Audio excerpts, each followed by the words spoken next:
The firewood had been appearing at her door for 4 winters, which was long enough that she had stopped being surprised by it and had started being determined about it.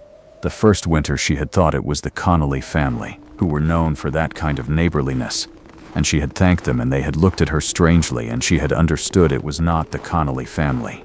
The second winter she had asked more directly and gotten nowhere, and had started paying attention to the street on cold mornings, which told her nothing because the wood was always there before she woke. The third winter she had stayed up twice on the coldest nights and had fallen asleep both times in her chair by the window. The fourth winter she decided she was not going to fall asleep. She was 41 years old and had been on the North Street for 8 years, since she and her husband Daniel had come west from Virginia in 1874 with the particular ambition of people who had saved for 4 years to do it. Daniel had worked in carpentry and had heard there was building work in the Colorado Territory, which there was, and they had come and he had built them the North Street house with his own hands in the first summer, which was the kind of thing that makes a house mean more than a house. He had died of a fever in the winter of 1879, which was 4 years ago, which was also the first winter the firewood had appeared. She had not connected these two facts until the second winter, when the firewood came again and she had started asking around. The first winter she had assumed it was the Connolly family, who were known for the kind of quiet community generosity that didn't announce itself. She had thanked them on a Sunday, and they had looked at her with the polite incomprehension of people being thanked for something they hadn't done, and she had understood it was not them.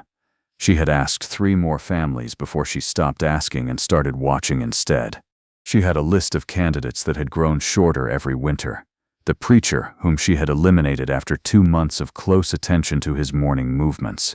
The Women's Charitable Society, whose charity she had come to understand ran to food and fabric rather than split cordwood. The Hendersons, the Finches, the retired schoolmaster.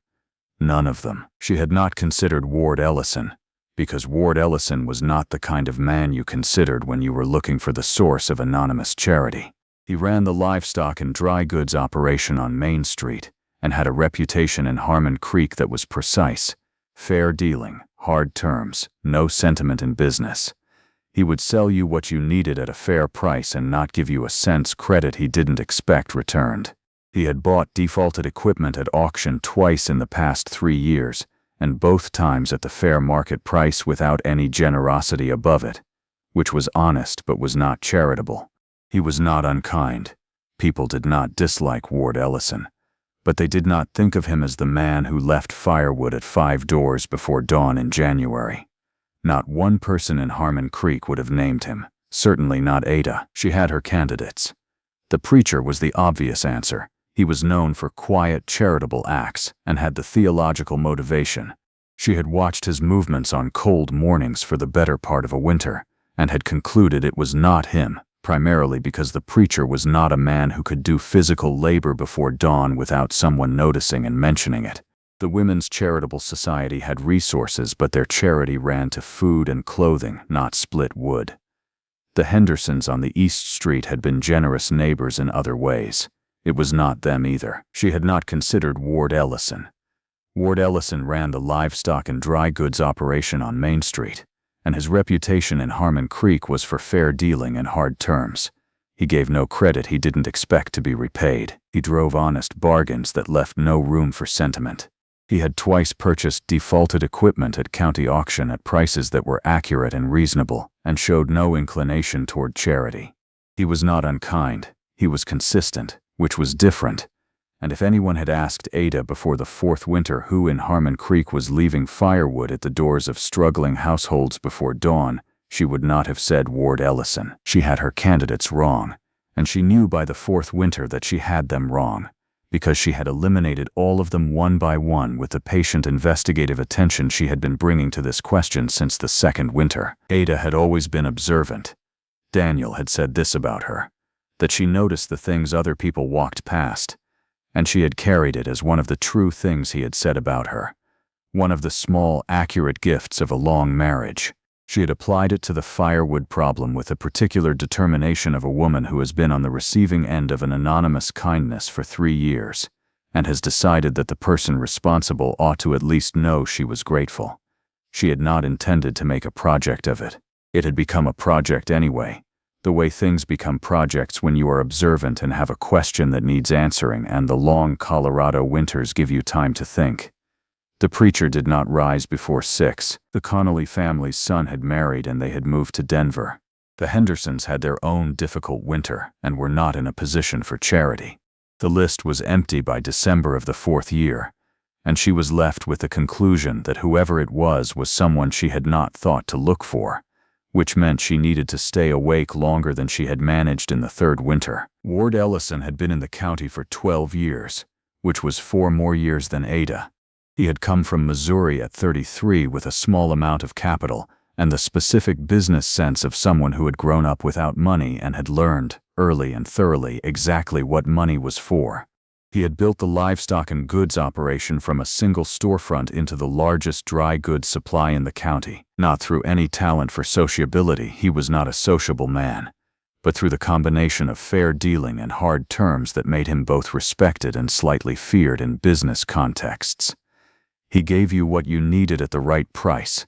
He did not give you more than you needed, and he did not give you credit he didn't expect returned. What he did not tell people, and had not told anyone in 12 years, was that he had been cold once in a specific way that had nothing to do with the temperature. He had grown up in Missouri on a tenant farm that had a bad winter in 1851 when he was 14, and there had been a morning in January of that winter when they had had no fuel for the stove and he had been so cold he could not feel his hands, and someone had left a rick of split wood at the door before dawn.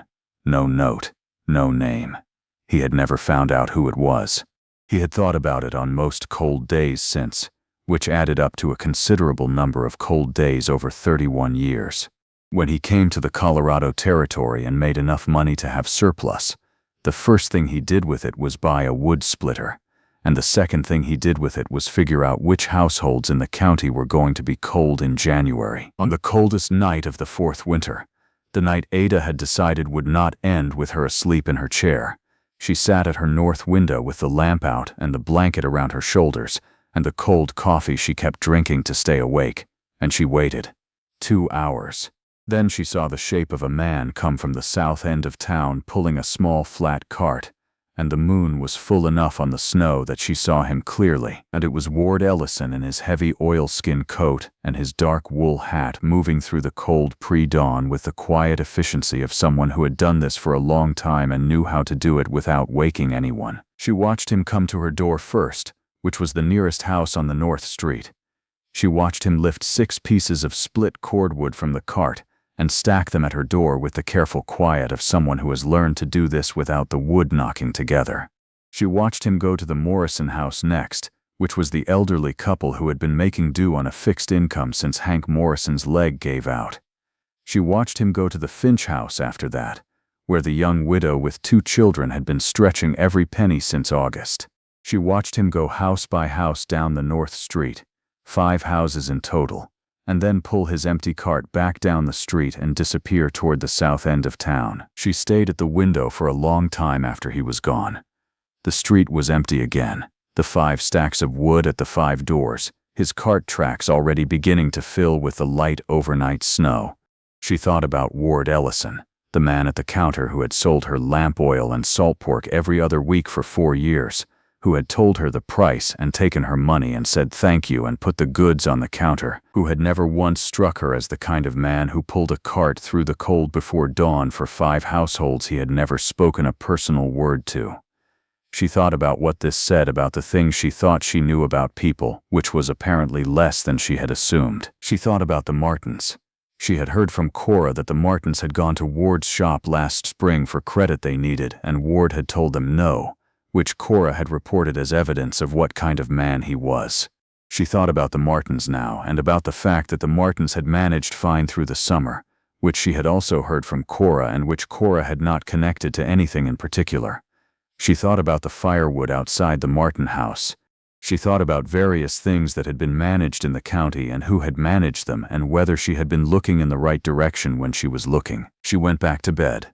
She lay awake for a long time looking at the ceiling of the house Daniel had built and thinking about how many things a person does in the dark that the people around them never see. In the morning she made biscuits, which she made well, and she made a plate of biscuits and dried beef and the rest of the previous night's beans, and she covered the plate with a cloth and carried it to Ward Ellison's shop on Main Street before he opened. She left the plate at his door. She did not leave a name. She did not leave a note. She knocked once, heard nothing, and walked back to the North Street. He found the plate when he came down at 7 to open the shop. He stood at the door for a moment. He was not entirely surprised. He had known, on the coldest nights when he went out with the cart, that someone was eventually going to be awake and see him, and he had decided some years ago that this was a risk he was willing to take because the alternative was not doing it, which was not something he was going to do. He had known the North Street widow had been watching on cold nights. He had noticed, twice, a movement at the dark window of the north house that suggested someone awake behind the glass. He had not altered his routine. He had simply gone about the work. He picked up the plate. He went inside.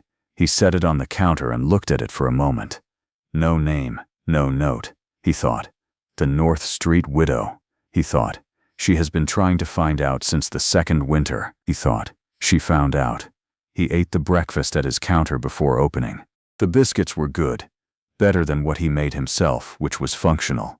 He ate all of it and washed the plate and set it aside. He went about his day with the same practical attention he brought to most things, which was thorough and unhurried, and did not leave much room for fretting about things he couldn't change. He was at the counter tallying the morning's orders that afternoon when Ada came in for supplies. She brought her list and he filled it in the usual way, and at the end he wrapped the goods and she paid, and they had the same exchange of practical words they always had, which was 3 or 4 sentences, all of them about the goods. As she was picking up her package to leave, he said, without looking up from the counter, "The preacher on 5th Street, his chimney flue is blocked. The wood won't draw correctly," she said. "I'll tell him," he said. "Thank you." She picked up her package. She left. She told the preacher the following Sunday. She said she had heard it mentioned and didn't remember by whom.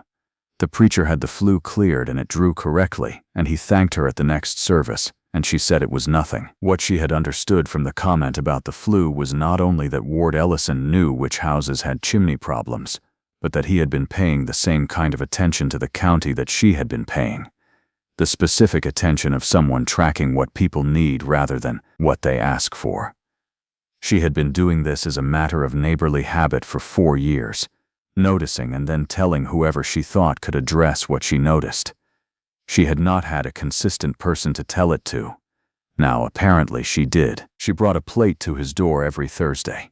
She did not knock. She left it there and went. He left wood at her door every December and January, which was the same way he had always done it, which meant the arrangement was the same as it had always been on his end but was now mutual, which was different. Neither of them said anything about either the plates or the wood, because the system worked and because saying something about it would have required naming what it was, and neither of them was in a hurry to name it. She came to the shop one Thursday in February, a cold Thursday, the wood delivery fresh from 2 weeks before, with her regular supply list and also with information about Mrs. Hayes on the East End whose credit was running out. She relayed the information the way she had come to relay these things, briefly and factually, and he listened the way he had come to listen, fully and without interrupting.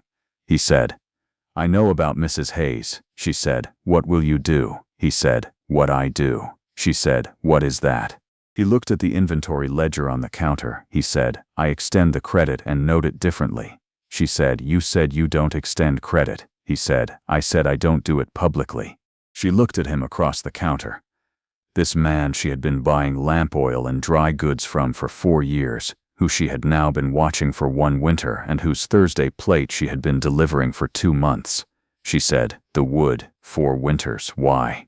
He was wrapping a package of flour. He kept wrapping. He said, "I was cold once. Someone left wood at the door and I didn't know who it was and I never found out." He said, "I thought about it most cold days since. It seemed like the thing to do." He set the package on the counter. He pushed it toward her. She picked it up. She said, "I'll bring supper on Thursday."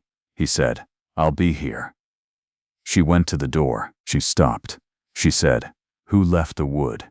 "For you when you were cold." He said, "I don't know. No note." She said, "No." She said, "There never is." She went out. The bell on the shop door made its small sound. He stood at the counter for a moment. He picked up the ledger. He went back to work. Outside the window, the February street was cold and ordinary, and Ward Ellison was at his counter, and Ada was on the street going home, and both of them understood that Thursday was going to mean something going forward. She left supper at his door every Thursday through the rest of that winter and the following winter and the winter after that. He left wood at her door every December and January. By the third winter of this arrangement, they both understood that what they were doing was not about the wood and the supper, and they were both all right with that. And they were both all right with the fact that neither had said so in words, because some things are said in the doing of them, and the doing of them was enough. And they were both people who had always understood that.